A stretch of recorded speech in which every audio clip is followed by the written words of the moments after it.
Alright, I'd like to welcome you back to Pro Build Systems, and what we have for you today is the Saitek X-55 Rhino. Now this joystick is well known because it has good driver support and it has a good price to power ratio as far as its construction is concerned to its cost. Okay, so let's start with the flight stick itself. This flight stick has a lot of additional buttons. You have a side acquisition button, front trigger button, primary trigger button, and then also has 3 articulating D-pads. These can be used for power distribution on your ship or any other feature. On the other side, we have 1 solitary B button. Now, the joystick itself is adjustable as far as the torque necessary to move the joystick is concerned, and these springs are removable and interchangeable, and then it just screws right back on.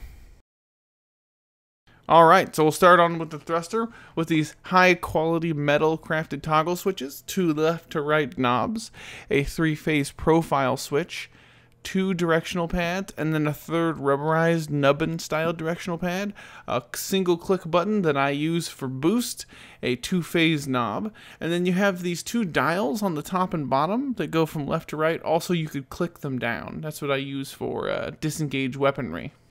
Alright, we'll move over to the left side here, pull out the lock, then you can individually articulate the thrust components. Then you have a metal dial there.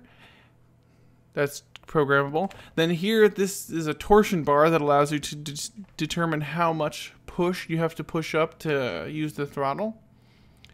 Then we'll move on to the back of the unit here. You can see 2 individual single push button and then 1 up and down configurable button there.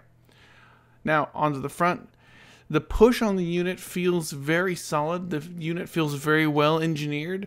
All in all, I really like it. Alright, so it's conclusion time. So I'm going to come right out and say this joystick is $199. That being said, it is the best joystick that I have used in the $0 to $400 price range.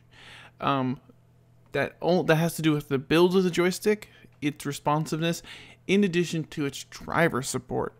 You'll notice when you're looking at joysticks, most joysticks are made by Saitek or one of their parent or mother companies.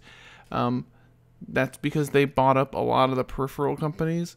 But regardless, this stick is well built, well supported, and an absolute joy to use. The game that I'm demoing here is Elite Dangerous. I'll link it in the description. It's an absolutely amazing space simulator. We're not sponsored by them in any way. I just thought you guys might like to know what it was. Alright, so I'd like to thank you guys for watching. Hit the like button, subscribe, and as always, I'd like to thank you for solving problems with power.